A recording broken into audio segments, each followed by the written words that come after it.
Handa na ba ang inyong mga puso para sa isang kwentong yayanig sa inyong paniniwala tungkol sa tiwala at pagmamahal? May mga lihim na kapag nabunyag, kaya nitong wasakin ang pinakamatibay na pundasyon ng isang pamilya. Paano kung ang taong pinagkakatiwalaan mo ng buong buhay mo, ang siya palang dahan-dahang sumisira nito? Halina't pakinggan natin ang kwento ni Alab at ang pagsisimula ng isang bangungot sa loob ng paraisong kanyang itinayo. Ang mamahaling katad ng manibela ay malambot sa palad ni Alab de Villa. Isang halos hindi mahahalata na ngiti ang sumilay sa kanyang mga labi habang binabagtas niya ang mahabang daan papasok sa kanilang lupain, ang hacienda Gintong Araw. Sa magkabilang gilid, ang mga puno ng mangga ay tila yumuyukod sa pagdaan ng kanyang sasakyan. Ang kanilang mga dahon ay kumikinang na parang ginto sa ilalim ng papalubog na araw. Perpekto ang lahat, tulad ng dati. Sa passenger seat, nakabalot pa sa isang magarang papel na may laso, ay ang regalo niya para kay Hiraya. Isang manikang porselana na may suot na bestidang kulay asul, katulad ng paboritong prinsesa ng kanyang anak. Sa mga fairy tales, 7 taon. 7 taon na ang kanyang munting anghel. Hindi niya mapigilan ang pananabik na makita ang reaksyon nito. Ang paglaki ng mga mata, ang matamis na tawa na para sa kanya ay mas mahalaga pa kaysa sa lahat ng yaman ng kanilang pamilya. Pagkatapos ng isang linggong business trip sa Cebu, sabik na siyang mayakap ang kanyang mag-ina. Namimiss na niya ang malambing na tinig ni Amihan, ang kanyang asawa, at lalo na ang mga maiingay na halik ni Hiraya.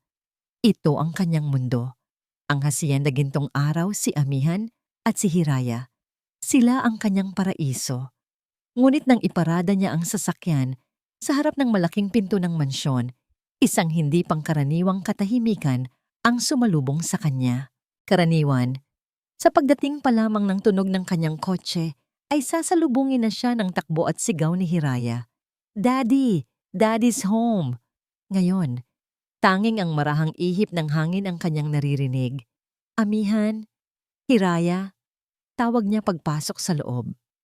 Ang kanyang boses ay umalingaw-ngaw sa malawak na entrada, ngunit walang sumagot.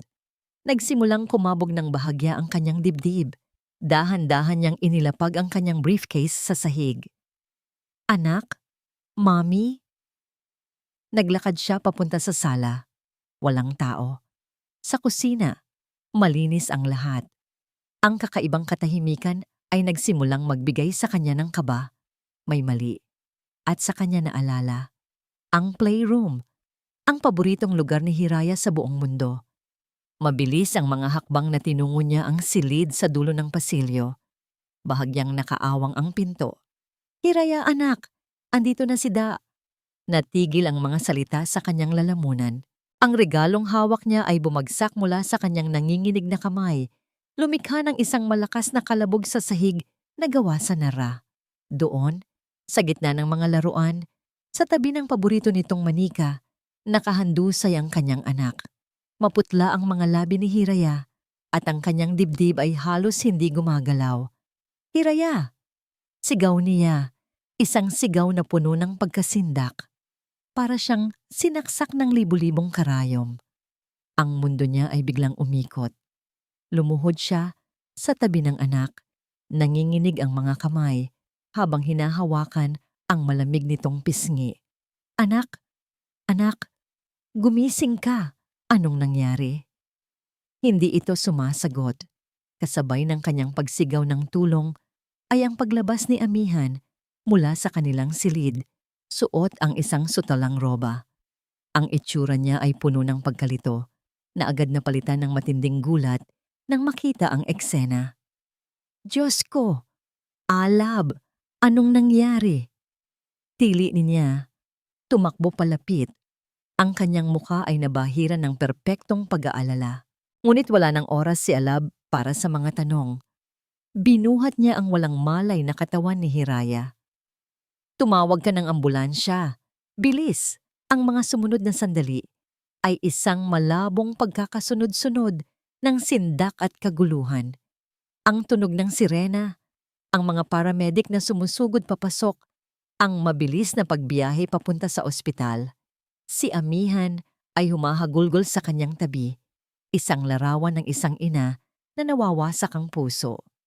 Si Alab naman ay parang bato, hindi makagalaw, hindi makaiyak. Ang tanging naglalaro sa isip niya ay ang maputlang mukha ng kanyang anak. Sa emergency room, pinaghiwalay sila. Naiwan si Alab at Amihan sa labas, sa isang waiting area na amoy antiseptic. Ilang sandali pa, isang nurse ang lumapit sa kanila. Mr. De Villa, gising na po ang anak ninyo. Pero sandali lang, gusto niya raw kayong makita. Mabilis na tumayo si Alab. Ako na, sabi niya kay Amihan, na tumango habang nagpupunas ng luha. Pagpasok niya sa silid, nakita niya si Hiraya na nakahiga, napapalibutan ng mga makina na tumutunog. May oxygen mask sa mukha nito. Ngunit ang mga mata nito, kahit na nanghihina, ay mulat at nakatingin sa kanya. Lumapit si Alab, hinawakan ang munting kamay ng anak. Anak, Daddy's here. Anong nangyari? Idinilat ni Hiraya ang kanyang mga mata ng may hirap. Itinaas niya ang kanyang kamay, na para bang may inaabot. Dahan-dahang inalis ng bata ang oxygen mask. Ang kanyang hininga ay mababaw. Ang kanyang mga labi ay halos hindi gumagalaw. Ngunit sa gitna ng ingay ng mga makina, narinig ni Alab ang dalawang salitang magpapaguho sa kanyang mundo. Dalawang salitang ibinulong na parang hangin. Siba mo, Mommy? At pagkatapos, muling pumikit ang mga mata ni Hiraya. Nanigas si Alab. Ano? Anong ibig sabihin noon? Hindi. Nagkakamali lang siya ng dinig. Deliryo lang ang anak niya. Hindi maari. Bumukas ang pinto at pumasok ang isang doktor, isang matandang lalaki na may seryosong mukha. Tiningnan nito ang mga monitor at saka bumaling kay Alab. Mr. De Villa, panimula ng doktor sa isang mababa at may awtoridad na boses. Kailangan nating mag-usap. Lumabas sila ng silid at dinala siya ng doktor sa isang maliit na opisina. Doc, ano po ba talaga ang nangyari sa anak ko? Is it an accident? May nakain ba siyang mali? Sunod-sunod na tanong ni Alab. Ang kanyang boses ay puno ng desperasyon. Umiling ang doktor. Tumingin ito ng diretso sa mga mata ni Alab. At ang mga salitang lumabas sa bibig nito ay tila isang hatol na yayanig sa pundasyon ng kanyang buhay. Mr. De Villa, this was not an accident. Ang level ng sedative na natagpuan namin sa dugo ng anak ninyo, napakataas. Masyadong mataas para maging aksidente. This was intentional. Ang mga salita ng doktor ay parang basag na salamin sa isipan ni Alab. Matalas, pira-piraso, at mapanganib. Intentional, hindi aksidente. Bumalik siya sa waiting area na parang isang kaluluwang nawawala sa sariling katawan. Nakita niya si Amihan, nakayuko, ang mga balikat ay nanginginig sa pag-iyak. Agad itong tumayo nang makita siya. Ang mga mata ay puno ng pag-asa at tanong. Alab, kumusta si Hiraya? Anong sabi ng doktor? Paano niya sasabihin dito ang katotohanan na ang kanilang paraiso ay biglang nagkaroon ng isang napakalaking anino ng pagdududa? Paano niya sasabihin na ang huling salitang narinig niya mula sa kanilang anak ay isang paratang laban dito? She's stable. For now. Sagot na lang niya, umiiwas ng tingin. Kailangan siyang obserbahan. Isang malalim na buntong hininga nang ginhawa ang pinakawalan ni Amihan. Niyakap siya nito ng mahigpit. Salamat sa Diyos. Salamat sa Diyos. Habang nakayakap ito sa kanya, ang pamilyar na bango ng pabango nito at ang init ng katawan nito ay hindi na nagbigay ng kapanatagan kay Alab. Sa halip, isang malamig na kuryente ang gumapang sa kanyang likod. Bawat pag-iyak nito, bawat salita ng pag-aalala ay tila isang pag-arte na sinusuri niya ngayon sa ilalim ng isang mikroskopyo. Ito ba ay totoo o isa lang itong perpektong pagganap, kinailangan nilang manatili sa ospital, sa isang private room kung saan binabantayan si Hiraya na upo sila sa magkabilang dulo ng sofa. Si Amihan, sa wakas ay tila napagod na sa pag-iyak, ay nakatulog, ang ulo ay nakasandal sa sandalan. Pinagmasdan siya ni Alab. Sa liwanag mula sa pasilyo, ang mukha ni Amihan ay anghelikal, payapa. Ang babaeng minahal niya nang higit sa kanyang buhay, ang ina ng kanyang anak. Paano niya magagawang pagdudahan ito? Biglang bumalik sa kanyang alaala ang isang hapon, 1 taon na ang nakalipas. Naglalakad sila sa hardin ng hasyenda, magkahawak kamay, habang si Hiraya ay masayang humahabol sa mga paru-paro. Huminto sila sa ilalim ng puno ng akasya at sinabi ni Amihan, "Wala na akong mahihiling paalab. Kayo ni Hiraya, kayo ang buong mundo ko. Hinding-hindi ko kayo kayang mawala." Noon, ang mga salitang yon ay musika sa kanyang pandinig. Ngayon, meron itong kakaibang, nakakakilabot na kahulugan.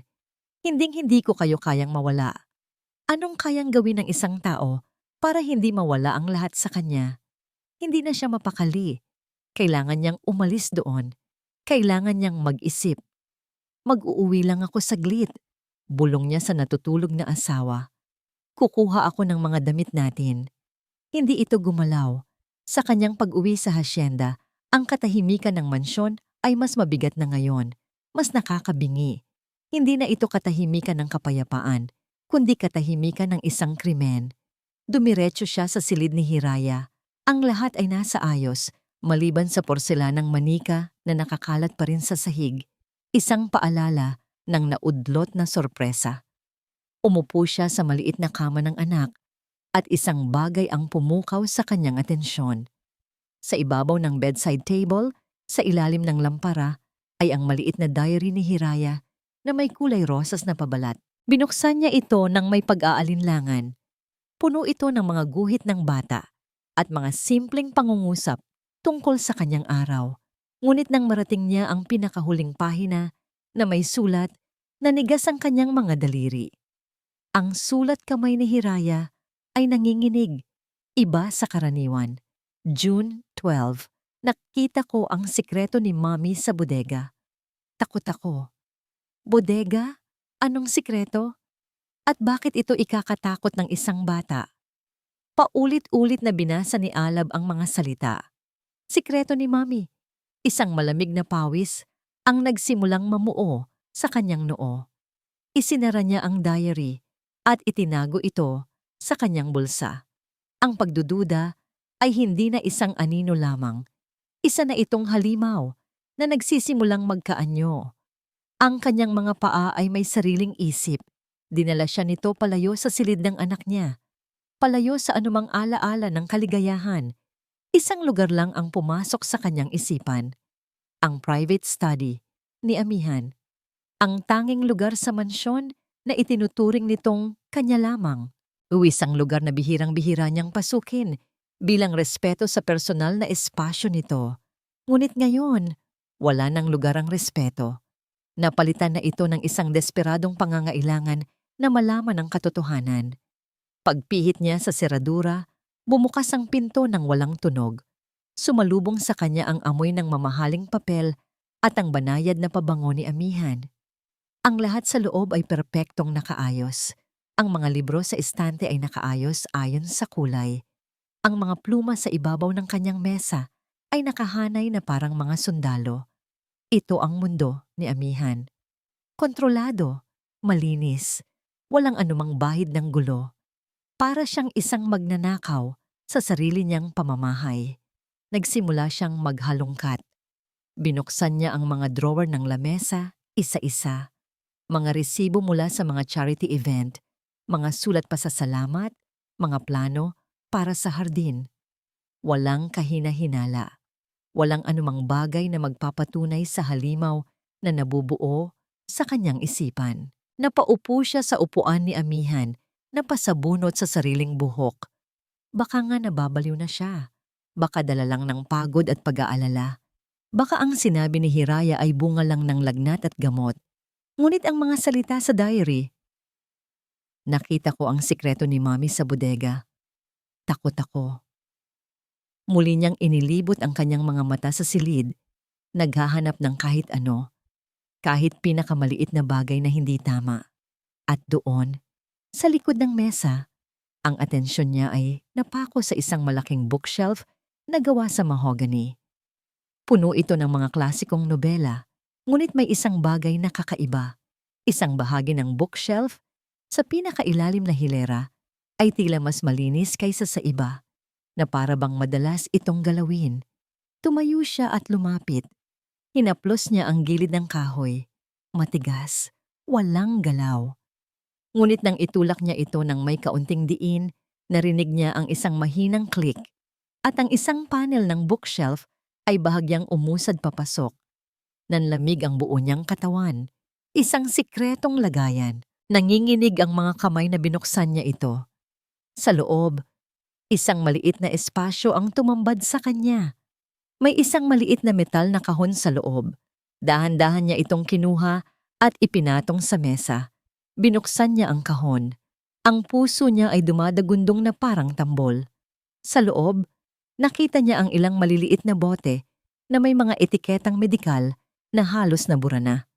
Mayroon ding ilang nakabalot pa na hiringgilya. Bilang isang dating nurse, hindi ito ganoon kakagulat. Ngunit bakit kailangan itong itago? Ngunit ang mas nakakuha ng kanyang pansin ay ang isang folder sa ilalim ng kahon. Hindi ito naglalaman ng mga sulat o dokumento. Sa halip, puno ito ng mga resibo. Mga resibo ng cash withdrawal. Napakarami nito.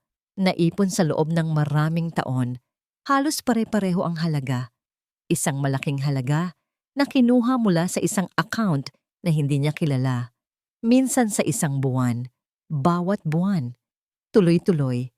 Ngunit hindi iyon ang nagpatigil sa kanyang paghinga. Kinuha niya ang isa sa mga pinakabagong resibo at binasa ang pangalan ng bangko na nakaimprenta sa papel. Isang maliit, rural na bangko na hindi niya kailanman narinig. At sa ilalim nito, ang address. Isang pangalan ng lugar na tila isang pahiwatig. Isang pangalan na nagbigay sa kanya ng matinding kilabot. Rural Bank of San Isidro, Barrio Magtago Branch. Hawak ni Alab ang mga resibo na parang mga piraso ng lason. Barrio Magtago. Ang pangalan ay umalingaw-ngaw sa kanyang isipan. Isang pangalang tila isinilang mula sa kadiliman. Magtago. To hide. Isang desisyon ang nabuo sa kanyang puso. Isang desisyon na pinanday ng takot at pagdududa. Kailangan niyang malaman. Kailangan niyang makita kung anong lihim ang itinatago ng kanyang asawa sa liblib na lugar na yon. Mabilis siyang kumilos. Inilagay niya ang lahat pabalik sa sikretong lagayan. Isinara ito at ibinalik ang mga libro sa ayos. Walang bakas. Walang ebidensya na may nakialam. Ngunit daladalanan niya ngayon ang bigat ng katotohanan sa kanyang mga balikat. Bumalik siya sa ospital bago pa man mag-umaga. Naabutan niya si Amihan, nagising na, nagbabasa ng isang libro sa tabi ng kama ni Hiraya. Nang makita siya nito, isang matamis na ngiti ang sumilay sa mga labi nito. Ngunit hindi na ito umabot sa mga mata niya tulad ng dati. Alab, buti nakabalik ka. Nag-alala ako. Malambing na sabi nito. Kumain ka na ba? Ang simpleng tanong ay parang isang sampal. Ang pag-aalala sa boses nito na dati nagbibigay sa kanya ng ginhawa, ngayon ay parang isang kasinungalingan. Hindi pa, sagot niya. Sinisikap na panatilihing normal ang kanyang boses. Amihan, may problema sa planta sa Batangas. Biglaan, kailangan ako doon. Ito na, ang unang malaking kasinungalingan sa kanilang pagsasama. Ang bawat salita ay parang buhangin sa kanyang bibig. Nakita niya ang pagbabago sa mukha ni Amihan. Ang ngiti nito ay napalitan ng pag-aalala. Ano? Ngayon na? Pero paano si Hiraya? Kaya mo na ba rito? Tatawag ako ng private nurse para tumulong sa'yo. Isang araw lang ako doon, pangako. Babalik ako agad. Paliwanag ni Alab, iniiwasan ang mga mata nito. Hindi niya kayang salubungin ang tingin nito dahil baka mabasa nito ang lahat ng itinatago niya. Tumayo si Amihan at lumapit sa kanya. Hinawakan ang kanyang mga braso. Alab, sigurado ka ba? Hindi mo kailangang gawin yan. Mas mahalaga si Hiraya. Sa isang saglit, muntik na siyang bumigay. Muntik na niyang sabihin ang totoo. Ngunit muling pumasok sa isip niya ang mga salita ni Hiraya. Si Mommy. Kailangan, mahal. Mariin niyang sabi. Importante to. Babawi ako. Babalik ako kaagad. May kung anong kislap na dumaan sa mga mata ni Amihan. Isang bagay na hindi niya mabasa. Pagsuko ba? O pag-unawa? O iba pa? Ngunit sa huli, tumango ito.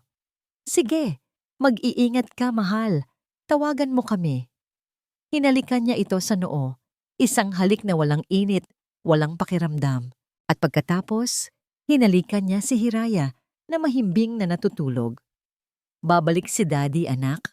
Bulong niya. Ang pag-alis sa ospital ay parang pagtakas mula sa isang bilangguan na siya mismo ang nagtayo. Hindi ang planta sa Batangas ang kanyang tinungo. Sa halip, iniliko niya ang sasakyan at binaybay ang highway patungo sa timog, kung saan siya dadalhin ng mga signboard patungo sa mga probinsya ng Laguna at Quezon. Mahigit 3 oras na biyahe, ayon sa GPS ng kanyang telepono, patungo sa Baryo Magtago. Habang tumatakbo ang sasakyan sa kalsada, ang isip naman ni Alab ay tumatakbo sa 1,000 posibleng sitwasyon. Ano ang itinatago ni Amihan doon? Isang lihim na pamilya? Isang kamag-anak na may malaking utang? O isang bagay na mas malala? Bawat kilometrong lumilipas, mas lumalalim ang lamat sa kanyang puso. Ang larawan ng perpektong pamilya na kanyang iningatan sa loob ng maraming taon ay unti-unti nang nadudurog. Mula sa malawak na highway, lumiko siya papasok sa isang makitid na kalsadang probinsyal. Napalitan ng mga puno at bukirin ang mga gusali. Ang hangin ay naging masariwa, ngunit para kay Alab, ito'y may dalang bigat. Nang sa wakas ay makita niya ang isang luma at kinakalawang na arko na may nakasulat na, "Welcome to Baryo Magtago." Huminto siya saglit sa gilid ng daan. Ito na yon, ang dulo ng daan, ang lugar kung saan maaring nakasalalay ang kasagutan sa lahat. Nagpatuloy siya sa pagmamaneho ng dahan-dahan. Ang baryo ay simple lamang. Ilang kabahayan, isang kapilya, at isang tindahan sa kanto. Huminto siya sa tapat ng tindahan kung saan may ilang lalaking nag-iinuman. Magandang hapon po. Bati niya sa isang matandang babae na nagbabantay ng tindahan. Magandang hapon din, iho. Anong maipaglilingkod ko sa'yo? Mukhang hindi ka taga rito. Sagot ng ale. Sinusuri siya mula ulo hanggang paa. Hahanapin ko lang po sana ang isang bahay. May kakilala po kasi akong isang nurse. Dito raw po siya nakatira. Sabi ni Alab, sinisikap na maging kaswal. Nag-iisip ang matanda. Nurse? Ah, baka si Nurse Amihan ang tinutukoy mo. Yung magandang nurse na galing Maynila? Oo, may bahay yan dito. 1 beses sa 1 buwan kung dumalaw. Mabait na bata yon. Laging may dalang gamot para sa mga may sakit dito. Nanuyo ang lalamunan ni Alab. Opo, siya nga po. Saan po ba ang bahay niya? Diretsuhin mo lang tong kalsada, sabi ng ale. Itinuturo ang 100 ng lupa. Sa pinakadulo, may makikita kang isang maliit na bahay na medyo nakahiwalay sa iba. Kulay puti. Yon ang sa kanya. Nagpasalamat si Alab at muling pinaandar ang sasakyan. Ang puso niya ay kumakarera na. Bawat salita ng matanda ay isang kumpirmasyon. Isang patalim na lalong bumaon sa kanyang dibdib. Ipinark niya ang kotse sa ilalim ng isang malaking puno ng mangga. Malayo-layo sa bahay para hindi makalikha ng ingay. Naglakad siya sa daan ng lupa. Ang bawat yabag ay parang ang bigat. Ang bahay ay simple lang. May bakod na kawayan at mga halaman sa paligid. Tahimik. Masyadong tahimik. Dahan-dahan siyang lumapit sa bintana na bahagyang nakaawang. Sumilip siya sa maliit na siwang. Ang kanyang hininga ay pigil na pigil. At doon, natigilan siya. Ang kanyang mundo ay huminto sa pag-ikot. Sa loob, sa isang lumang kama, may isang lalaking payat na payat at mukhang may sakit. At sa tabi nito, nakaupo sa isang silya, ay si Amihan, ang kanyang asawa. Ang asawa niyang dapat ay nasa ospital at nagbabantay sa kanilang anak. May hawak itong isang mangkok ng lugaw at dahan-dahan, maingat. Isinusubo niya ito sa bibig ng lalaki. Ang bawat segundo na lumilipas ay parang isang butil ng buhangin sa loob ng isang hourglass para kay Amihan. Nakaupo siya sa tabi ng kama ni Hiraya. Ang kanyang mga kamay ay marahang nakahawak sa munting palad ng bata. Sa sino mang titingin, siya ang larawan ng isang ina na nag-aalala. Ang kanyang muka ay nababalot ng lungkot. Ngunit sa loob-loob niya, isang bagyo ng kaba at kalkulasyon ang nagwawala. Hindi ang kalagayan ni Hiraya ang tunay na gumugulo sa isip niya, kundi ang ekspresyon sa mga mata ni Alab bago ito umalis. Ang lamig, ang distansya, ang halos hindi mahahalata, ngunit matalas na tanong na nakatago sa likod ng mga salita nitong may problema sa planta. Alam niya, sa kaibuturan ng kanyang kaluluwa, alam niyang nagsisimula na itong magduda at alam niya kung saan ito hahantong. Sa baryo magtago. Isang alaala ang biglang sumalakay sa kanyang isipan, isang multo mula sa nakaraan na hindi niya kailanman matatatakasan. 14 na taong gulang pa lamang siya noon. Hindi pa Amihan ang pangalan niya, kundi si Amy, isang payat na batang babae na may mga punit na tsinelas at laging kumakalamang sikmura. Nakatayo siya sa labas ng isang malaking gate. Ang gate ng isang hacienda na may mga ginintuang letrang nakaukit. De Villa. Nagmamakaawa ang kanyang ina sa gwardiya para sa kaunting tulong, kaunting bigas dahil may sakit ang kanyang ama. Ngunit itinaboy lang sila. Isang matabang ginang ang lumabas mula sa mansyon. Tiningnan sila na para bang sila ang pinakamaruming basura sa mundo. Umalis kayo rito. Baka mahawa pa kami sa sakit ninyo. Sigaw nito.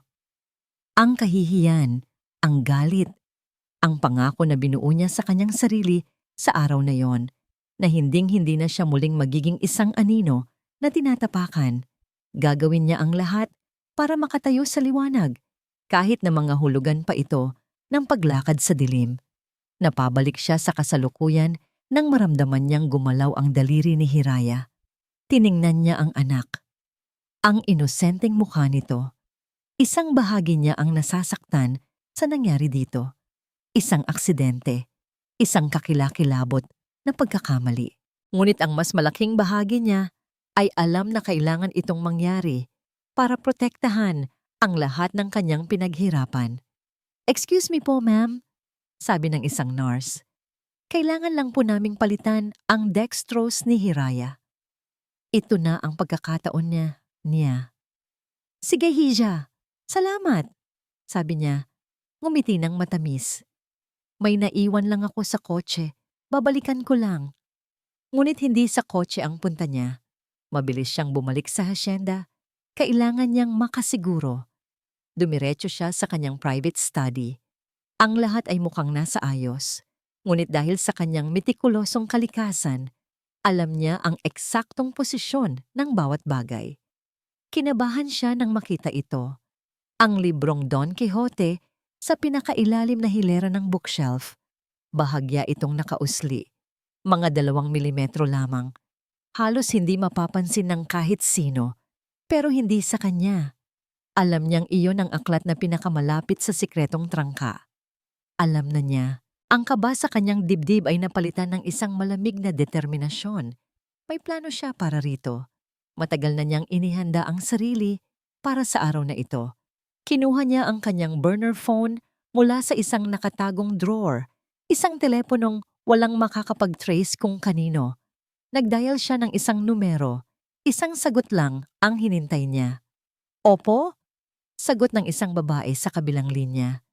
Si Aling Nita, ang katiwala na binabayaran niya ng malaki sa baryo Magtago para sa kanyang katahimikan. Nita, sabi ni Amihan. Ang kanyang boses ay kalmado ngunit may bigat.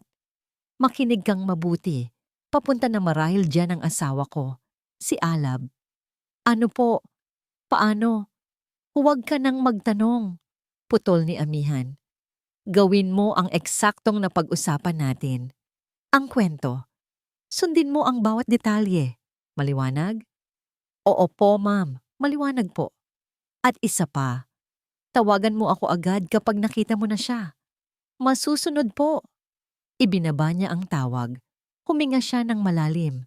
Ang unang bahagi ng plano ay naisagawa na. Ngayon, kailangan niyang gawin ang pinakamahalagang bahagi, ang pag-arte. Bumalik siya sa ospital na parang walang nangyari. Muli siyang umupo sa tabi ni Hiraya, ngunit ngayon, ang kanyang pag-aalala ay mas kapani-paniwala. Kinausap niya ang mga nurse tungkol sa kalagayan ng bata. Ang kanyang boses ay nanginginig sa tamang mga sandali. Nagtanong siya kung kailan ito magigising. Ang kanyang mga mata ay nagpapakita ng perpektong pagkalungkot.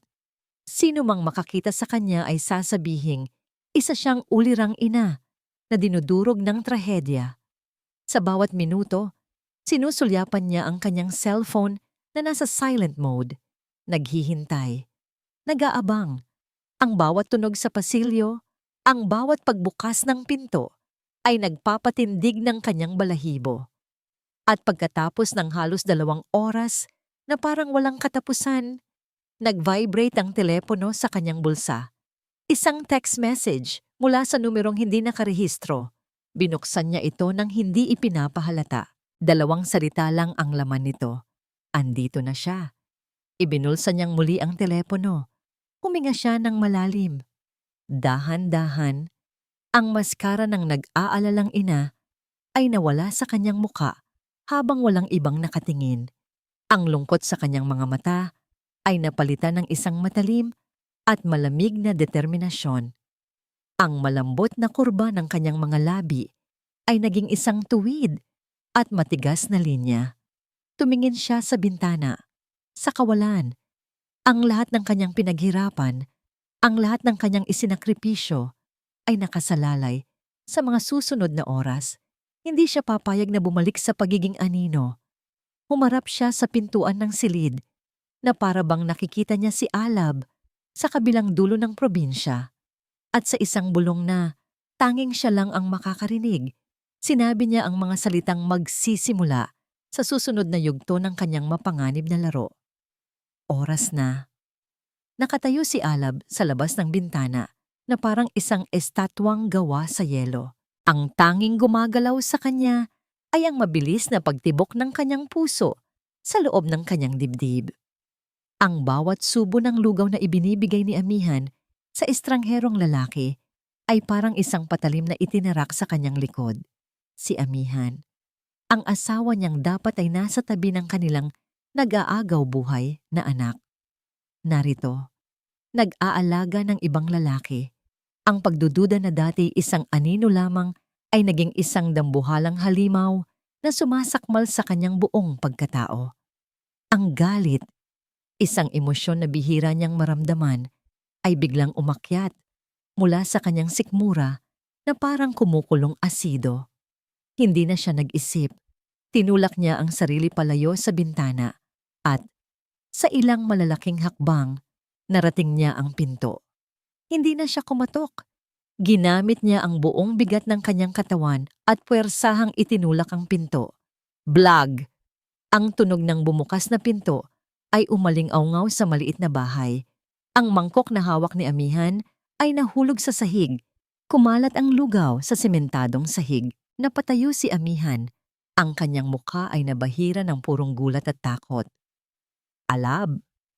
Ang tanging salitang lumabas sa kanyang bibig. Ang kanyang boses ay isang pabulong na tili. Paano? Paano mo nalaman? Hindi pinansin ni Alab ang kanyang tanong. Ang kanyang mga mata na nagliliyab sa galit ay nakapako sa lalaking nakahiga sa kama. Ang lalaki, na nagulat din, ay sinubukang bumangon ngunit masyado siyang mahina. Sino siya, amihan? Tanong ni Alab. Ang kanyang boses ay mababa at puno ng panganib. Bawat salita ay may bigat. Siya ba? Siya ba ang dahilan kung bakit mo iiwan ang nag-aagaw buhay nating anak? Ang gulat sa mukha ni amihan ay dahan-dahang napalitan ng isang emosyon na hindi pa nakikita ni Alab dati. Isang halo ng desperasyon at sakit. Nagsimulang mamuo ang mga luha sa kanyang mga mata. Alab, magpapaliwanag ako. Hindi ito tulad ng iniisip mo. Huwag mo akong bigyan ng kasinungalingan. Sigaw ni Alab na sa wakas ay sumabog.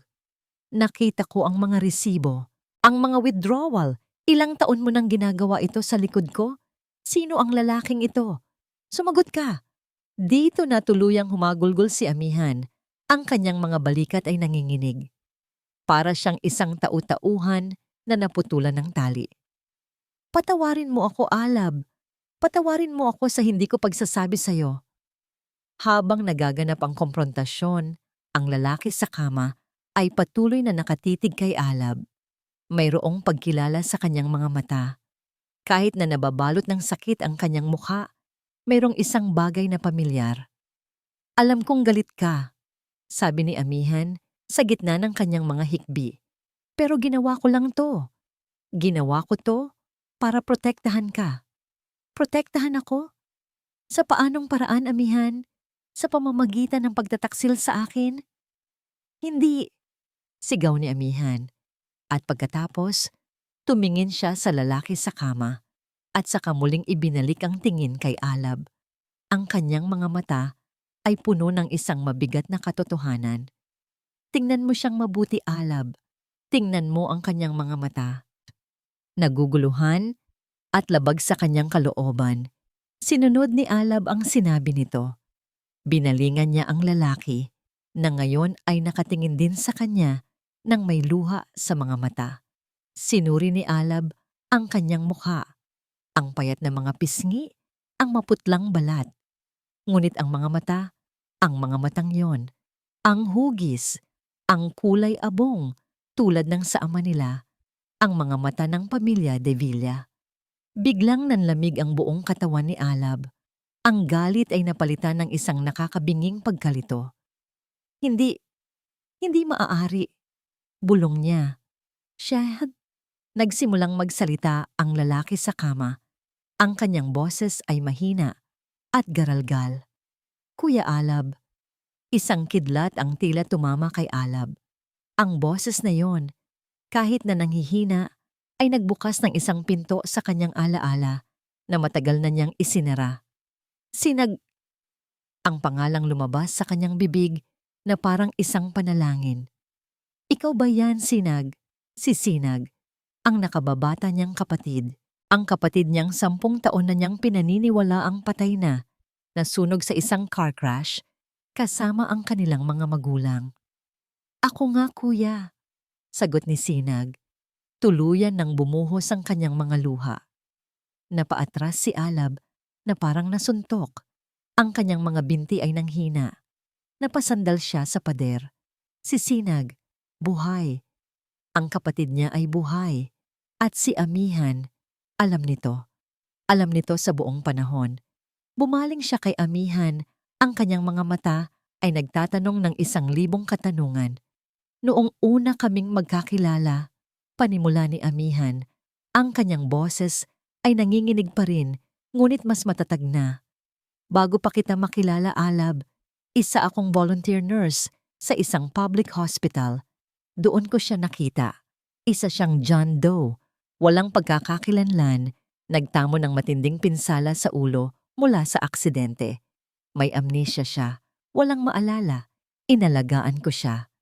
Naging malapit kami. Nagpatuloy siya. Ang bawat salita ay isang piraso ng isang palaisipan na ngayon lang nabubuo sa isipan ni Alab.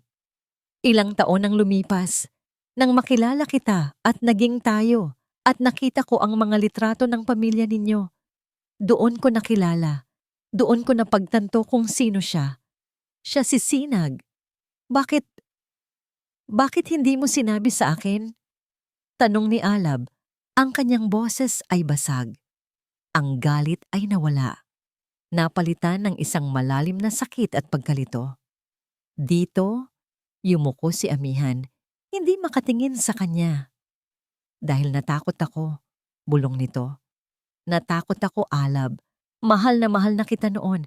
Nagsisimula pa lang ang buhay natin. Kung biglang babalik ang kapatid mo, ang tagapagmana ng kalahati ng yaman ng Divilla, natakot ako na baka magbago ang lahat. Na baka mawala ka sa akin. Na baka bumalik ako sa pagiging anino. Inamin niya ang kanyang pinakamalaking takot, ang kanyang kahinaan. Tiningnan ni Alab ang kanyang kapatid, na ngayon ay umiiyak ng tahimik sa kama.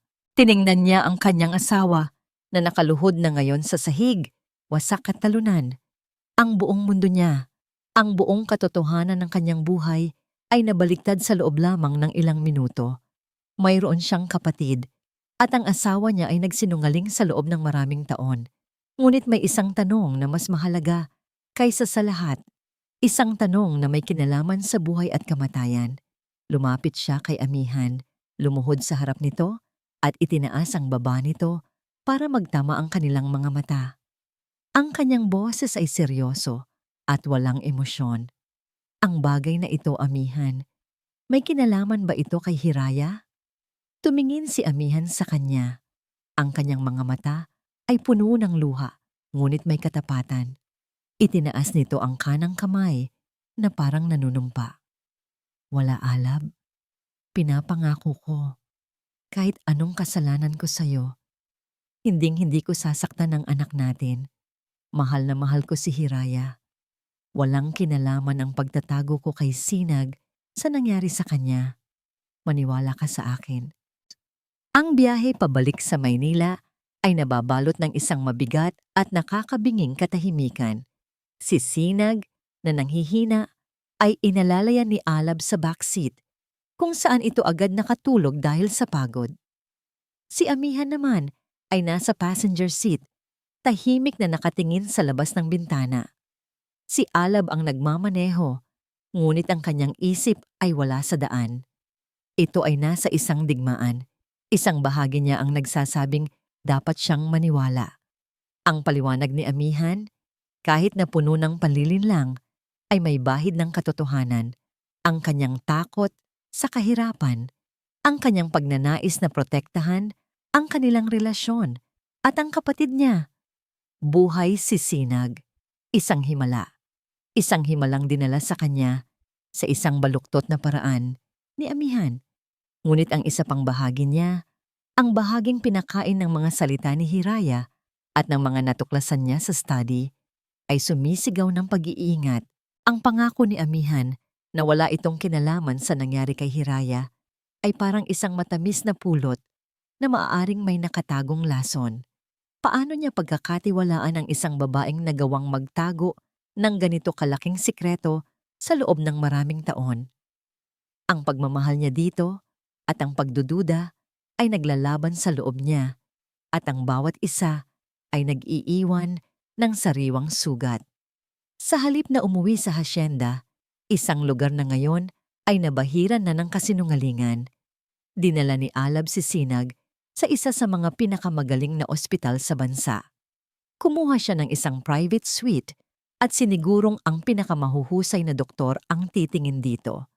At dito, sa malinis at puting kapaligiran ng ospital, ipinamalas ni Amihan ang kanyang perpektong pagganap para siyang isang anghel ng awa. Siya ang personal na nag-asikaso sa lahat ng pangangailangan ni Sinag. Maingat niyang inaayos ang unan nito.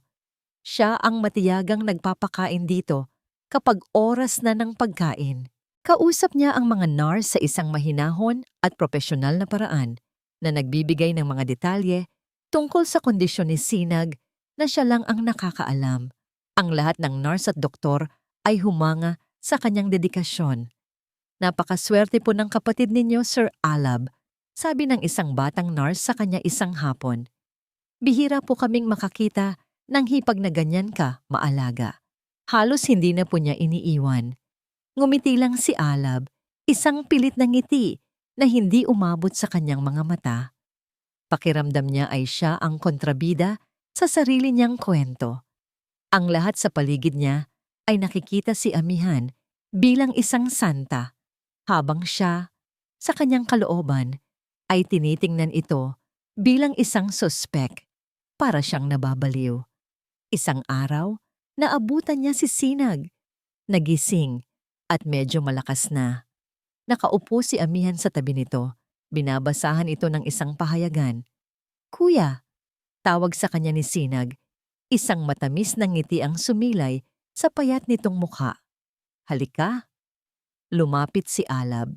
"Gusto ko lang malaman mo," sabi ni Sinag. Ang kanyang boses ay mahina pa rin. Na kung hindi dahil kay Amihan, matagal na siguro akong wala. Inalagaan niya ako. Tinuring niya akong pamilya kahit nung mga panahong hindi ko pa kilala ang sarili ko. Utang ko sa kanya ang buhay ko. Hinawakan ni Sinag ang kamay ni Amihan nang ngumiti lang ng malambing. "Tungkulin ko yon, Sinag. Pamilya kita." Parang isang suntok sa sikmura ang naramdaman ni Alab. Ang taong pinakamalapit sa kanya, ang kapatid na ngayon lang niya muling nakasama, ay nasa panig nito. Siya na lang ang mag-isa sa kanyang pagdududa. Pakiramdam niya ay nalulunod siya sa mga matatamis na salita at perpektong kilos ni Amihan.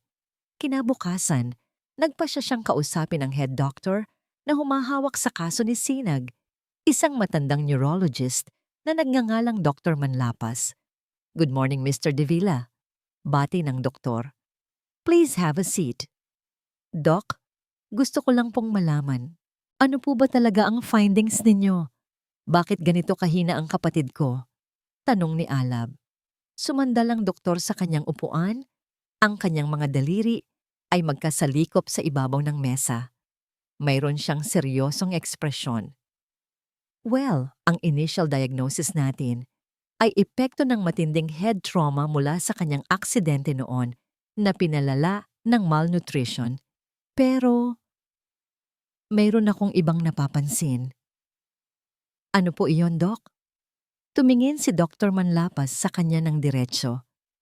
"Mr. De Villa, may gusto lang akong sabihin sa inyo ng pribado dahil ito ay isang teorya pa lamang."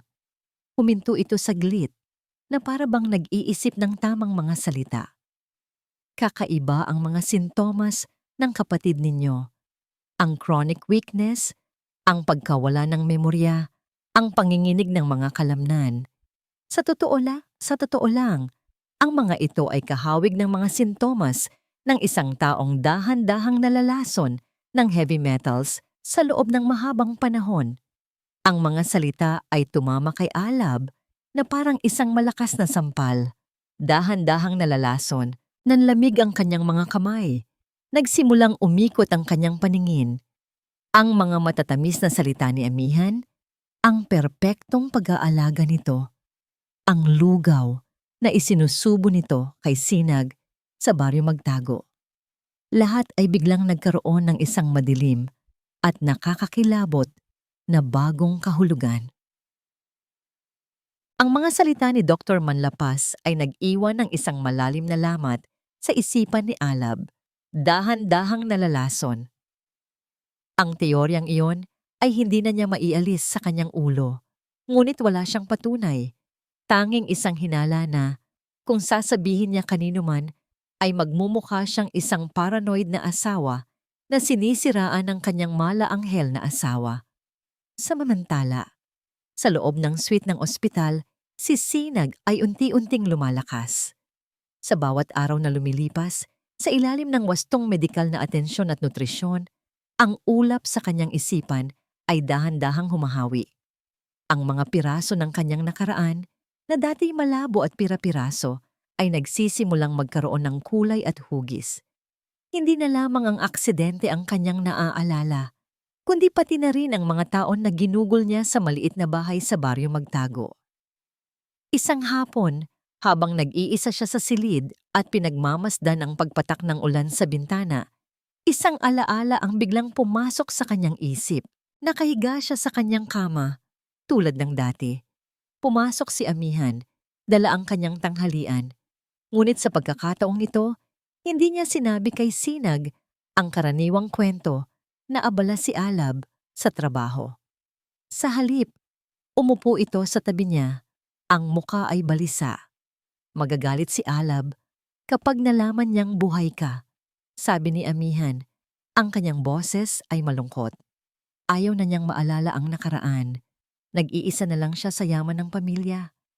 Ayaw na niyang may kahati. Kaya dapat, sikreto lang natin ito ha? Para sa kaligtasan mo. Naalala ni Sinag ang naramdaman niyang sakit sa mga salitang iyon. Ang kanyang sariling kapatid, ayaw na sa kanya. Ang paniwalang yon, ang isa sa mga dahilan kung bakit hindi siya nagtangkang tumakas o humanap ng tulong. Ang paniwalang wala na siyang babalikan. Ngunit ngayon, nakikita niya si Alab. Ang pag-aalala sa mga mata nito, ang higpit ng yakap nito noong una silang magkita. Hindi iyon ang mga kilos ng isang taong gustong mag-isa. Iyon ay mga kilos ng isang taong nangungulila. Isang kasinungalingan. Pinagsinungalingan siya ni Amihan. At habang lumalalim ang kanyang pag-iisip, isa pang alaala ang lumitaw na mas malinaw at mas nakakabagabag kaysa sa nauna. Isang mainit na hapon, marahil 6 na buwan na ang nakalipas. Dinala ni Amihan si Hiraya sa baryo Magtago. Para makilala mo ang pamangkin mo, sabi nito. Tuwang-tuwa si Sinag na makita ang bata. Ang inosenteng ngiti at maliksing mga mata nito ay nagbigay liwanag sa madilim niyang mundo. Habang naglalaro si Hiraya sa loob ng bahay, nagtimpla si Amihan ng kape para sa sarili. Ngunit bago niya ito inumin, may kinuha siyang isang maliit na sobre mula sa kanyang bag. Mula sa sobre, nagbuhos siya ng isang maputing pulbos sa kanyang tasa ng kape at hinalo ito ng mabuti. Nakita ito ni Hiraya. Lumapit ang bata, ang kanyang mga mata ay puno ng pag-usisa. "Mommy, what's that?" Tanong ng bata. Itinuturo ang tasa. "Why are you putting medicine in Daddy's coffee?" Nanigas si Sinag sa kanyang alaala. "Daddy's coffee?" Ang ngiti ni Amihan ay bahagyang natigilan, ngunit mabilis itong nakabawi. Lumuhod ito para magpantay sila ni Hiraya. "Shh!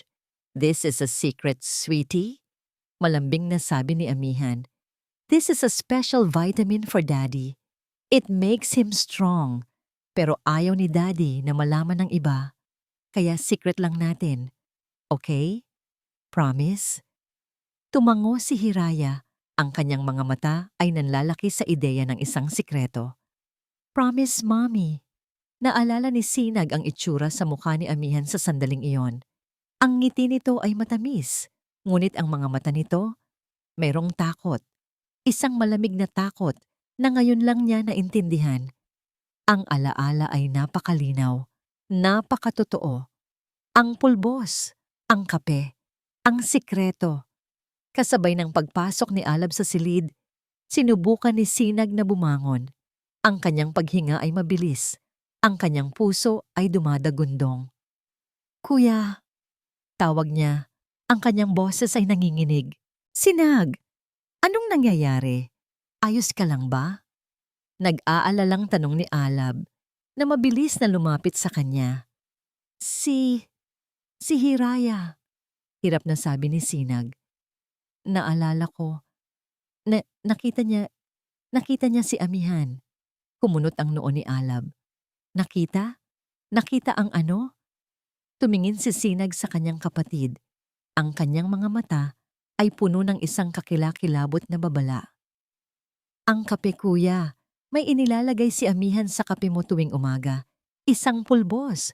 Nakita ni Hiraya at tinawag niya itong sikreto. Natigilan si Alab. Ang buong mundo niya ay tila huminto sa pag-ikot. Ang huling piraso ng palaisipan ay bumagsak sa lugar.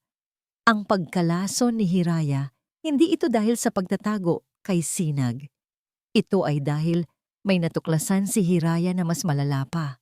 Naalala niya ang bawat umaga sa loob ng maraming taon. Ang bawat umaga kung saan ipinaghahanda siya ni Amihan ng isang tasa ng mainit na kape na laging may kasamang matamis na ngiti. Ang kape na palagi nitong sinasabing espesyal na nagawa lang para sa kanya. Ang matamis na ngiting iyon, ang espesyal na kapeng iyon, lahat pala ay isang kasinungalingan. Lahat pala ay may lason. Ang mga salita ni Sinag ay parang isang susi na nagbukas sa huling pinto ng isang madilim na silid sa isipan ni Alab. Sa loob ng silid na yon, naghihintay ang isang katotohanang mas masahol pa sa lahat ng kanyang kinatatakutan. Wala na siyang sinayang na sandali. Habang si Amihan ay nasa kabilang ospital, nagbabantay kay Hiraya, si Alab ay umalis. Sinabing may aasikasuhin lang sa opisina. Ngunit hindi sa opisina sa Makati ang kanyang tinungo, kundi sa hasyenda gintong araw. Ang bawat sulok ng mansyon na dating nagbibigay sa kanya ng kapayapaan ay ngayon ay tila sumisigaw ng pagtataksil. Dumiretso siya sa kanilang kusina, sa coffee station na si Amihan mismo ang nagdisenyo. Nandoon pa ang espesyal na timpla ng kape na laging sinasabi nitong paborito niya. Isang mamahaling brand na si Amihan lang ang bumibili. Nanginginig ang mga kamay. Kumuha siya ng isang sample. Inilagay ito sa isang maliit at malinis na lalagyan at itinago ito sa kanyang bulsa. Agad siyang nagmaneho patungo sa isang pinagkakatiwalaang laboratorio. Gamit ang kanyang koneksyon para sa isang urgent and confidential na pagsusuri. Ang paghihintay sa resulta ay isang impyerno. Bawat minuto ay parang isang oras. Bawat tunog ng telepono ay nagpapatindig ng kanyang balahibo. At pagkatapos ng ilang oras na parang habambuhay, tumunog ang kanyang telepono. Isang hindi rehistradong numero, ang direktor ng laboratorio. Mr. De Villa, sabi ng boses sa kabilang linya, formal at walang emosyon. Natanggap na namin ang resulta. And? Tanong ni Alab. Ang kanyang lalamunan ay tuyong-tuyo. Nagkaroon ng isang maikling katahimikan. Ang coffee sample. Positibo ito sa traces ng isang alkaloid compound. Sa layman's term, Mr. De Villa, isa itong uri ng lason na dahan-dahan kumikilos. Kapag iniinom ng regular sa loob ng mahabang panahon, magdudulot ito ng unti-unting paghina ng mga organ na magmumukhang natural na pagkamatay dahil sa sakit. Ang telepono ay halos mahulog mula sa kamay ni Alab. Ang hangin ay tila naubos sa kanyang mga baga. Totoo. Lahat ng ito ay totoo. Ang teorya ni Dr. Manlapas, ang alaala ni Sinag, ang bawat tasa ng kape, bawat matamis ng ngiti, bawat umaga, lahat ay bahagi ng isang napakatagal at napakalamig na plano para patayin siya. Ang susunod niyang pinuntahan ay ang ospital kung nasaan si Hiraya. Mas malakas na ang bata. Gising na ito at nakakakain na ng bahagya. Naabutan niya itong nag-iisa, naglalaro ng isang puzzle sa kanyang kama. Umupo si Alab sa tabi nito. Pinilit ang isang ngiti. Hinaplos niya ang buhok ng kanyang anak. Ang anak niyang muntik nang mawala dahil sa isang sikretong hindi nito dapat nalaman. Anak, simula niya. Ang kanyang boses ay malambing, ngunit nanginginig. Naalala mo ba noong huli tayong magkita bago ka magkasakit? Tumango si Hiraya. Opo, Daddy. You were coming home. Yes, sabi ni Alab. At may sinabi ka sa akin sa emergency room. Sinabi mo, si Mommy. Nakita ni Alab ang takot na gumuhit sa mga mata ng kanyang anak. Hiraya, sweetie, it's okay. Hindi magagalit si Daddy. Kailangan ko lang malaman ang totoo. Naaalala mo ba ang sikreto ni Mommy? Nagsimulang mamuo ang mga luha Sa mga mata ni Hiraya, tumango itong muli. Ang maliliit nitong labi ay nanginginig. I, I saw her daddy, bulong ng bata. Ang kanyang boses ay basag. Sa kitchen, kumuha po ako ng juice. Nakita ko si mommy. May nilagay siyang white powder sa coffee machine. Yung para po sa inyo. Anong ginawa mo, anak? Mahinang tanong ni Alab, kahit na dinudurog na ang kanyang puso. Tinanong ko po siya. Humikbi si Hiraya. Sabi niya, secret vitamins daw po, pero iba po ang itsura niya, daddy. Takot po siya. Sabi ko, isusumbong ko po kayo pag uwi ninyo. Nasasabihin ko sa inyo ang secret niya. Ang mga luha ay tuluyan ng bumuhos mula sa mga mata ng bata. Tapos po sabi niya, huwag anak, masama ang pakiramdam mo, di ba? Heto, uminom ka ng special syrup para gumaling ka at makatulog ng mahimbing. Pinainom niya po ako. Masarap po siya, daddy. Pero pagkatapos, nahilo po ako. Hindi na natapos ni Hiraya ang kanyang kwento. Napahagulgol na lamang siya. Niyakap siya ni Alab ng mahigpit. Ang sarili niyang mga luha ay tahimik na dumadaloy sa kanyang mga pisngi. Ang plano ay hindi lang patayin siya. Ang plano ay patahimikin ang sinumang makakaalam. Kahit pa ang sarili nilang anak. Umalis si Alab sa ospital na parang isang patay na naglalakad. Ang pagmamahal, ang tiwala, ang lahat ng magagandang alaala. Lahat ay naging abo. Nagmaneho siya pabalik sa hasyenda gintong araw. Ang paraisong itinayo niya ay isa na palang libingan. Naabutan niya si Amihan sa grand living room, payapang nagbabasa ng libro, na tila walang anumang nangyari sa mundo. Nang makita siya nito, ngumiti ito. Ang matamis na ngiting iyon na minsan ay nagpapatunaw sa kanyang puso, ngunit ngayon ay nagbibigay sa kanya ng sukdulan na pandidiri. Mahal, andyan ka na pala, sabi nito. Hindi sumagot si Alab. Naglakad siya ng dahan-dahan patungo sa coffee table na gawa sa salamin sa kanilang pagitan. Mula sa kanyang coat, inilabas niya ang isang nakatuping papel. Ang kopya ng resulta mula sa laboratorio. Marahan niya itong inilapag sa ibabaw ng lamesa. Ang tunog ng papel sa salamin ay tila isang putok ng baril sa katahimikan ng silid. Hindi pa rin nagsasalita. Itinulak niya ang papel palapit dito. Nagtatakang kinuha ito ni Amihan. Binuklat. Binasa. Nakita ni Alab ang unti-unting pagbabago sa mukha nito. Mula sa pagkalito, patungo sa pagkabigla, at sa huli, sa isang malamig na pagkatanto. Tumingala ito sa kanya. Ang mga mata nito ay nanlalaki. Tinitigan siya ni Alab. Ang kanyang mga mata ay walang buhay. Ang kanyang puso ay naging bato. At sa isang boses na malamig pa sa yelo, binitiwan niya ang mga salitang tatapos sa lahat. Para sa akin pala ang lason, hindi ba, Amihan? Isang sandali niyang nakabibinging katahimikan ang namayani. Ang maskara ni Amihan ay gumuho. Ang pagkabigla sa kanyang mukha ay nawala. At napalitan ng isang bagay na mas nakakatakot, isang ngiti. At pagkatapos, nagsimula siyang tumawa.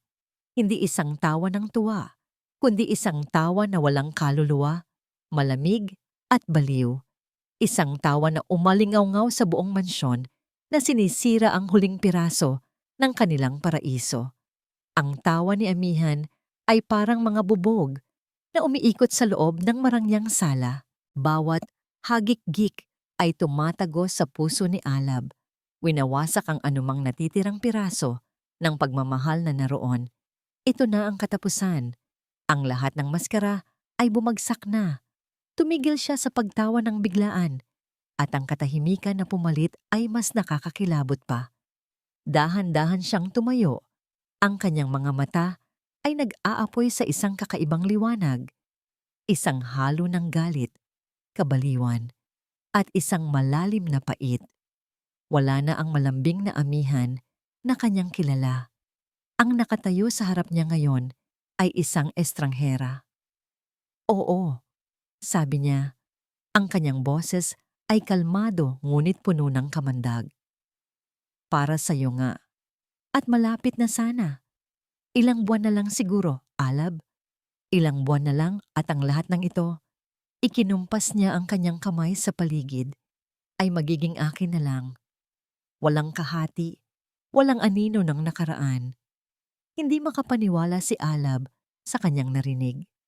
Ang malamig na pag-amin, ang kawalan ng anumang pagsisisi. Bakit? Ang tanging tanong na lumabas sa kanyang bibig, isang tanong na naglalaman ng lahat ng sakit at pagkalito ng maraming taon. Ibinigay ko sa iyo ang lahat, Amihan. Lahat. Muling tumawa si Amihan, isang maikling, mapait na tawa. Binigyan mo ako ng gintong hawla, Alab. Oo, binigyan mo ako ng kayamanan, ng pangalan.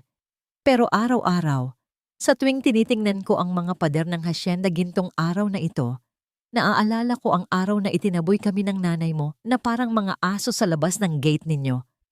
Araw-araw, nararamdaman ko ang takot na baka isang araw, kapag nagsawa ka na, itatapon mo rin ako pabalik sa putik na pinanggalingan ko. Hindi ko kailanman gagawin yon, sigaw ni Alab. Hindi mo alam, ganting sigaw ni Amihan. Ang kanyang boses ay puno ng hinanakit na naipon sa loob ng maraming taon. Hindi mo alam kung ano ang pakiramdam ng maging isang anino. Isang walang-wala. Ginawa ko ang lahat para makatakas doon. Lahat. At hindi ako papayag na may sumira noon. Hindi si Sinag. At lalong hindi ang anak kong nakatuklas sa sikreto ko. Ang huling pangungusap ay tumama kay Alab na parang isang malakas na sampal. Kaya mo nagawa yon kay Hiraya, ang sarili mong anak. Aksidente lang yon, sigaw niya, ngunit wala ng sinseridad sa kanyang mga salita. Kung hindi lang sana siya nakialam, kung naging mabuting bata na lang sana siya at nanahimik. Sa sandaling iyon, isang bagay ang namatay sa loob ni Alab. Ang huling hibla ng pag-asa na baka may natitira pang kabutihan sa babaeng nasa harap niya ay naglaho na parang usok. Ang nakikita niya na lang ay isang halimaw na nilamon ng sarili nitong mga demonyo. Habang nagsasalita si Amihan, dahan-dahang kinuha ni Alab ang kanyang cellphone mula sa bulsa. Kanina pa, bago pa siya umuwi, may isang tawag na siyang ginawa. Kasabay ng pagtatapos ng sigaw ni Amihan, bumukas ang malaking pinto ng mansyon. Pumasok ang dalawang unipormadong pulis, kasama ang isang detektib na matagal ng kaibigan ng pamilya ni Alab. Natigilan si Amihan. Napatingin siya sa mga pulis at pagkatapos ay kay Alab. Ang galit sa kanyang muka ay napalitan ng pagkagulat at sa wakas, ng purong takot. Alab, anong ginawa mo? Ginawa ko ang dapat, sagot ni Alab. Ang kanyang boses ay walang emosyon na parang yelo. Ang mga kasambahay na naakit ng sigawan ay nagsilabasan mula sa kusina. Nakatayo sila sa di kalayuan. Ang kanilang mga mukha ay puno ng pagkabigla. Hindi makapaniwala sa kanilang nakikita. Ang kanilang mabait at perpektong senyora kinakausap ng mga pulis. Amihan Reyes de Villa, sabi ng detective sa isang formal na tono. Inaaresto ka namin sa salang attempted murder at frustrated murder. May karapatan kang manahimik. Hindi na narinig ni Amihan ang iba pa. Ang kanyang mga mata ay nakapako kay Alab. Hindi mo to magagawa sa akin, Alab. Pakiusap niya. Ang kanyang boses ay naging isang desperadong bulong. Asawa mo ako. Mahal kita. Hindi kumurap si Alab. Ang babaeng minahal ko ay matagal nang namatay. Sagot niya, ang kanyang mga salita ay kasing talas ng isang patalim. Habang papalapit ang mga pulis para posasan siya, nagwala si Amihan. Huwag! Huwag ninyo akong hahawakan. Akin ang lahat ng ito. Akin! Ngunit wala na siyang lakas. Hinawakan siya ng 2 pulis habang ipinuposas ang kanyang mga kamay sa kanyang likuran. Ang kanyang mga mata ay hindi humiwalay kay Alab. Isang tingin na puno ng lahat: pagmamakaawa, galit, pagtataksil, at ang huling bakas ng isang pag-ibig na naging lason. Dinala siya palabas ng mansyon. Ang perpektong batyu ng hasyenda gintong araw, ngayon ay isang kriminal. Nang sa wakas ay tumahimik na ang lahat nang marinig na lang ang papalayong tunog ng sirena ng pulis. Naiwan si Alab na nakatayo sa gitna ng malawak at walang laman na sala. Ang katahimikan ay nakakabingi.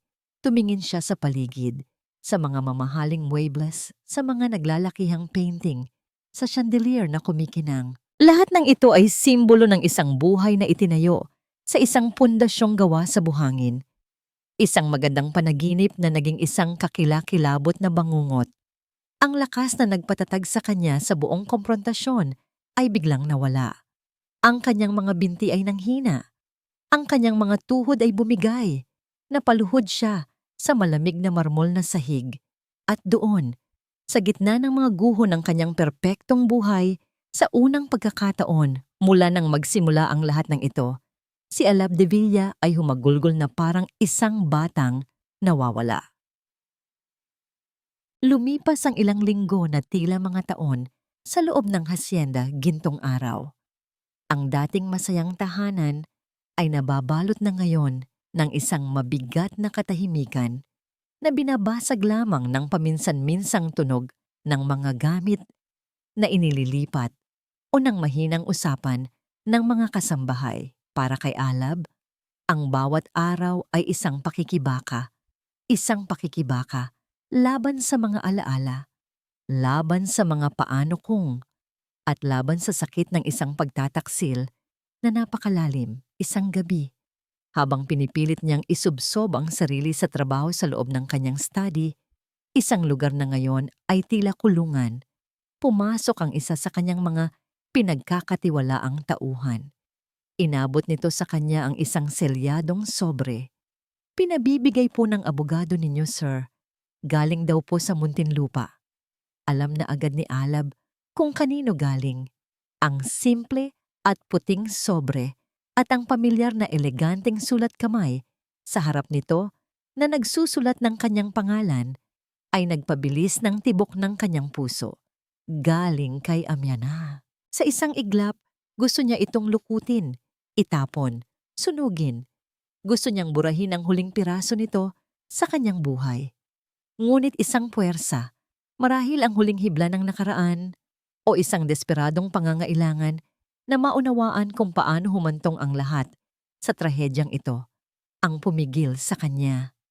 Huminga siya ng malalim. Umupo siya sa kanyang silyang katad. Kinuha ang isang letter opener at maingat na binuksan ang sobre. Inilabas niya ang nakatuping papel sa loob.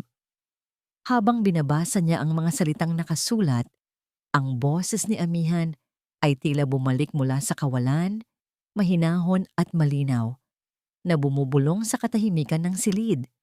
Ang boses ni Amihan ang maririnig, kalmado, tila nagkukwento at hindi nagmamakaawa. "Alab, kung binabasa mo ito, marahil ay naghahanap ka pa rin ng mga sagot. O marahil, tulad ng inaasahan ko, gusto mo lang ng kumpirmasyon na ang buhay ko dito ay isang impyerno. Tama ka.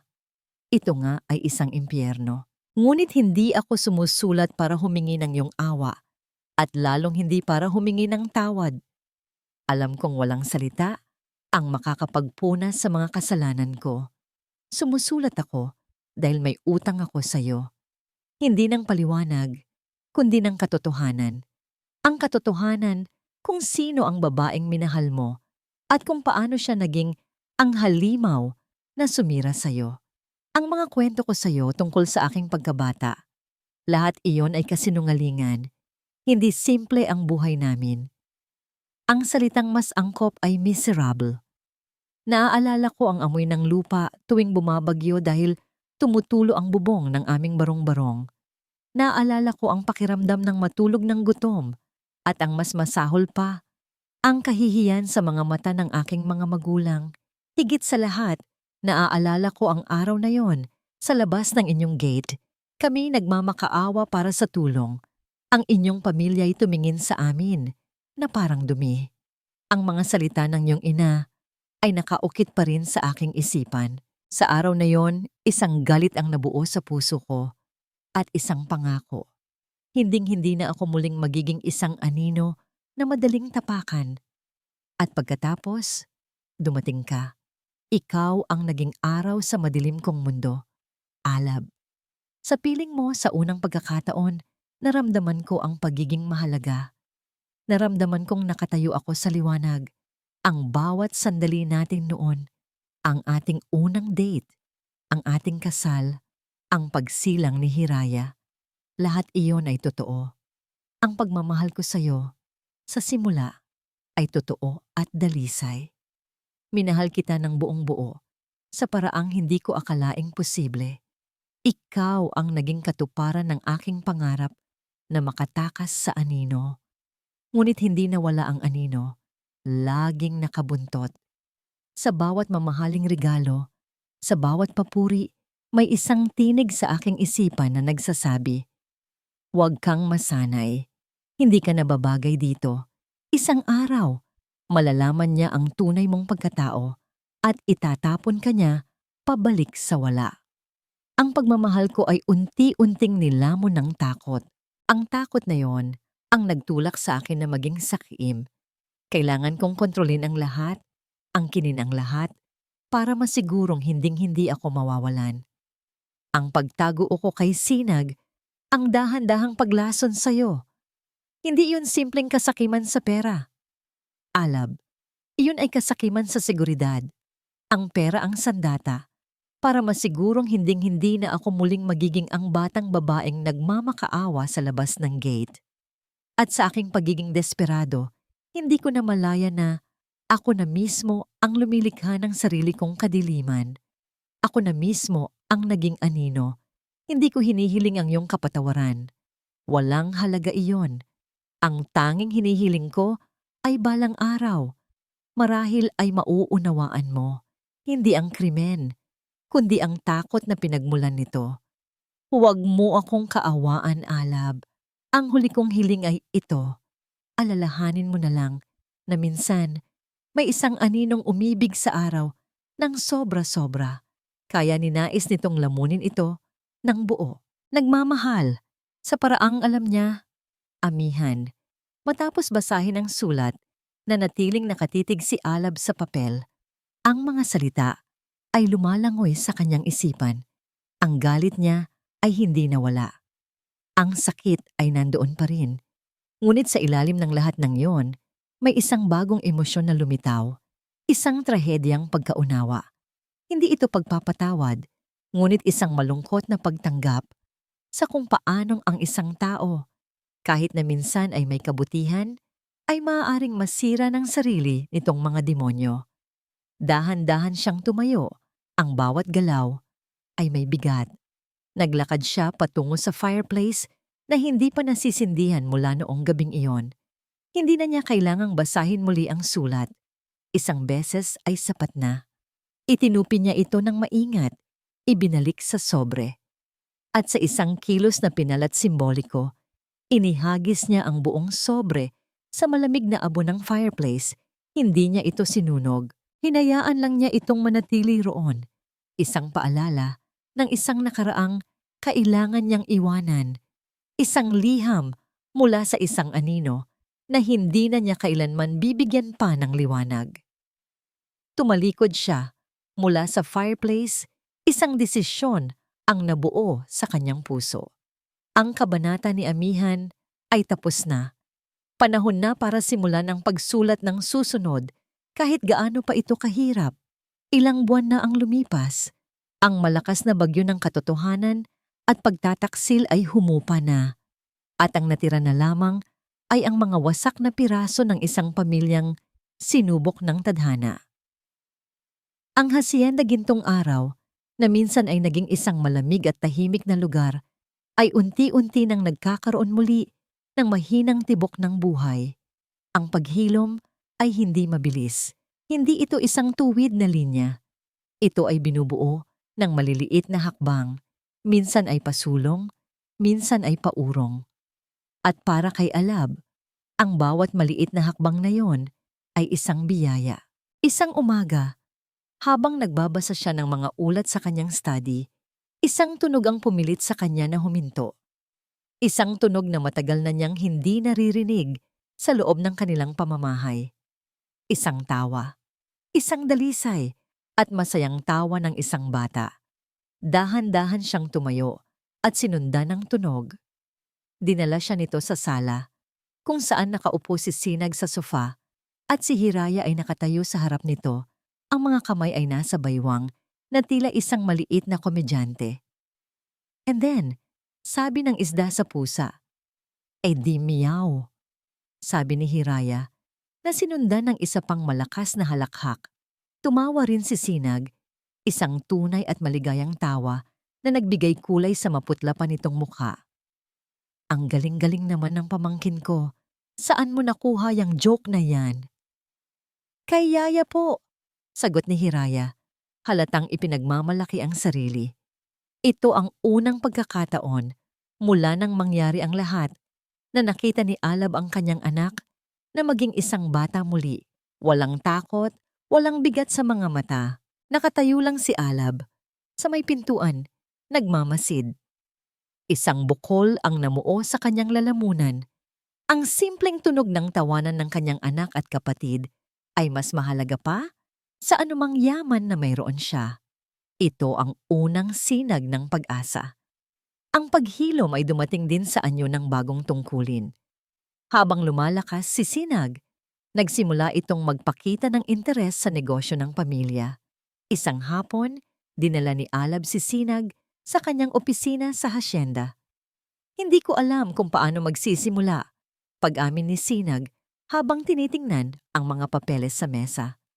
"Hindi mo kailangang malaman lahat," sabi ni Alab. "Magsimula tayo sa simula." Ipinakita niya dito ang mga financial statement, ang mga plano sa expansion. Nagulat si Alab sa kung gaano kabilis natuto ang kanyang kapatid. May natural itong talino sa mga numero at stratehiya. "Kuya," sabi ni Sinag isang beses, "napansin ko lang, masyadong malaki ang ginagastos natin sa logistics. Kung i-streamline natin ang supply chain at mag-invest sa sarili nating fleet, makakatipid tayo ng halos 15% sa isang taon." Tiningnan ni Alab ang kanyang kapatid. Hindi na ito ang mahinang biktima na kanyang iniligtas. Isa na itong kasosyo, isang kakampi. Sa unang pagkakataon, sa loob ng maraming taon, naramdaman ni Alab na hindi na siya nag-iisa sa pagpasa ng pangalan ng Divilla. Ang paghilom ay natagpuan din sa lupa. May isang bahagi ng hardin sa likod ng mansyon, ang paboritong lugar ng ina ni Alab, na napabayaan na mula nang ito'y mamatay. Isang Sabado ng umaga, isinama ni Alab si Hiraya doon. "Dati, puno ito ng mga puting rosas, paborito ng lola mo," kwento ni Alab habang tinuturo ang mga tuyong halaman. "Gusto mo bang tulungan si Daddy na buhayin natin ulit?" Tumango si Hiraya, ang mga matay nagningning. Maghapon silang nagtrabaho, nagsuot sila ng gwantes, nagbunot ng damo, at naghukay sa lupa. Ang kanilang mga kamay ay napuno ng putik. Hindi sila gaanong nag-usap, ngunit sa komportableng katahimikan na yon, isang bagong koneksyon ang nabuo. Habang itinatanim nila ang mga bagong buto ng bulaklak, para na rin nilang itinatanim ang mga buto ng isang bagong simula. Isang gabi, habang nakaupo sina Alab at Sinag sa veranda at nagkakape, ang hangin ay presko at ang kalangitan ay puno ng mga bituin. Ito ang unang pagkakataon na nagkaroon sila ng pagkakataong mag-usap ng masinsinan tungkol sa lahat. "Minsan, iniisip ko kung may nagawa ba akong mali," pag-amin ni Alab, nakatingin sa kawalan. "Kung naging mas mapagmatsyag lang sana ako. Kung nalaman ko lang Nang mas maaga ang tungkol sa'yo, tumingin si Sinag sa kanya. Ang kanyang mga mata ay puno ng pag-unawa. Wala kang kasalanan, kuya. Pareho tayong naging biktima ng mga kasinungalingan niya. Ang mahalaga, magkasama na tayo ngayon. Kailangan na nating tumingin sa hinaharap. Ang mga salitang yon ay nagbigay ng kakaibang ginhawa kay Alab. Lumabas si Hiraya sa veranda. Suot ang kanyang pajama at may dalang unan. Lumapit ito kay Alab at yumakap sa kanyang baywang. "Daddy, inaantok na po ako." Binuhat siya ni Alab at ipinaupo sa kanyang kandungan. Niyakap niya ito ng mahigpit. Nilalanghap ang amoy ng kanyang anak. Tumingin siya kay Sinag na nakangiti sa kanilang dalawa. Sa sandaling iyon, sa ilalim ng mga bituin, kasama ang 2 taong pinakamamahal niya, isang bagay ang nagbago sa puso ni Alab. "Daddy?" Bulong ni Hiraya. Ang mukha ay nakasubsob sa kanyang dibdib. "Hmm? Okay na po ba tayo?" Ang simpleng tanong ng isang bata. Ngunit ito ang pinakamabigat na tanong sa buong mundo. Tiningnan ni Alab ang kanyang anak at pagkatapos ay ang kanyang kapatid. At sa kauna-unahang pagkakataon, isang marupok, ngunit totoong init ang gumapang sa kanyang puso, na itinaboy ang bahagi ng matagal ng namumuong lamig. 1 taon. 1 taon ang lumipas na parang isang mahabang ilog na dahan-dahang inanod ang lahat ng sakit, pait, at mga basag na piraso ng nakaraan. Ang Hacienda Gintong Araw ay iba na. Ang dating marangya, ngunit malamig na mansyon, ay mayroon ng init na nagmumula, hindi sa mga mamahaling ilaw, kundi sa mga ngiti at tawanan sa loob nito. Ang mga anino ng nakaraan ay hindi tuluyang naglaho. Mananatili silang mga peklat bilang paalala, ngunit hindi na sila nakakatakot. Nasilayan na sila ng bagong liwanag. Ngayon ay isang espesyal na araw. Ito ang 8 kaarawan ni Hiraya. Ngunit sa halip na isang malaking handaan na puno ng mga estranghero para lang ipakita ang kanilang yaman, ang selebrasyon ay simple lamang. Ang mahabang mesa sa hardin, sa gitna ng mga puting rosas na muling namumukadkad, ay nakahanda para lamang sa kanilang 3. "Happy birthday, aming prinsesa!" Bati ni Alab, habang inilalapag ang isang maliit na cake na may 8 kandila sa harap ni Hiraya. Pumalakpak si Sinag. "Make a wish, Hiraya. Make a wish." Pumikit si Hiraya ng mariin. Ang kanyang maliit na muka ay seryosong seryoso. Pagkatapos ng ilang sandali, dumilat siya at, sa isang malakas na hininga, pinatay niya ang lahat ng kandila. "Anong wish mo, anak?" tanong ni Alab. Ngumiti si Hiraya. "Secret po. Baka hindi magkatotoo." Ngunit ang tingin na ibinigay niya sa kanyang ama at tito ay nagsasabi ng lahat. Ang hiling niya ay natupad na.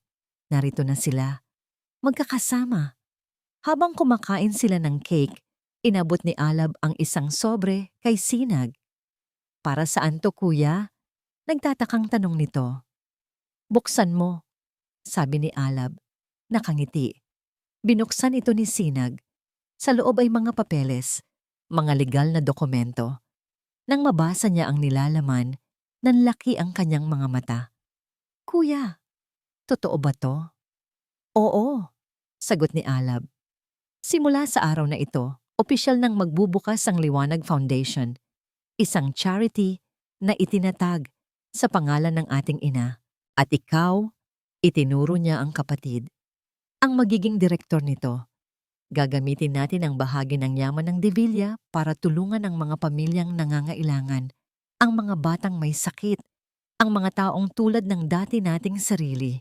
Napaluha si Sinag, hindi dahil sa lungkot, kundi dahil sa labis na pasasalamat. "Salamat, kuya." "Huwag kang magpasalamat sa akin," sabi ni Alab. "Salamat sa'yo dahil ipinaalala mo sa akin kung ano ang tunay na mahalaga." Maya-maya pa inabot ni Hiraya ang isang regalo kay Alab. Isa itong drawing na siya mismo ang gumawa. Wow! Ano to, sweetie? Ipinakita ni Hiraya ang kanyang obra. Sa ilalim ng isang malaking-malaking araw, may tatlong tao na magkakahawak kamay. Isang matangkad na lalaki, isang medyo matangkad na lalaki, at isang maliit na batang babae sa gitna. Ang kanilang mga muka ay iginuhit na may malalaking nangiti. "That's you, Daddy," turo niya sa isang lalaki. "That's Tito Sinag, and that's me." Niyakap ni Alab ang kanyang anak ng mahigpit. "Ito ang pinakamagandang regalong natanggap ko sa buong buhay ko." Nang papalubog na ang araw, ang tatlo ay magkakatabing nakaupo sa isang bench sa hardin. Pinapanood ang kalangitan na magkulay kahel at rosas. Ang ginintuang liwanag ay tumatama sa kanilang mga mukha. Ang pangalang hasyenda Gintong Araw ay may bago ng kahulugan para sa kanila. Hindi na ito tungkol sa ginto ng kayamanan, kundi sa gintong sinag ng pag-asa, pagpapatawad sa sarili, at isang bagong simula.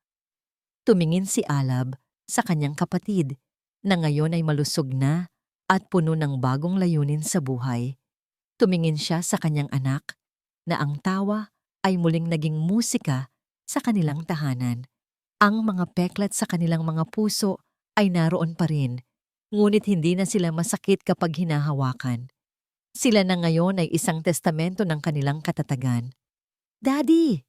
bulong ni Hiraya. Isinandal ang ulo sa balikat ni Alab. "Yes, anak?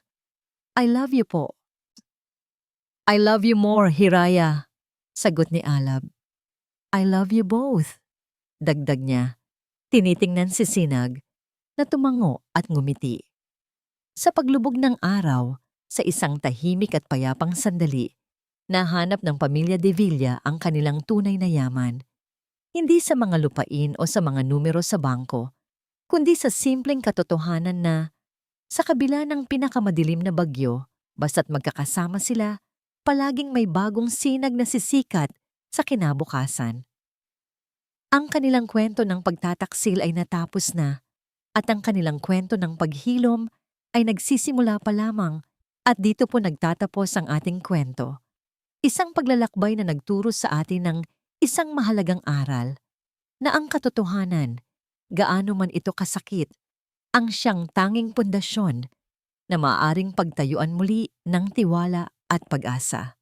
Ang mga lihim, gaano man kahusay itago, ay laging hahanap ng paraan upang lumabas, at sa huli, ang pagpapatawad, lalo na sa ating mga sarili, at ang pagmamahal ng pamilya, ang siyang tunay na maghihilom sa pinakamalalim na sugat.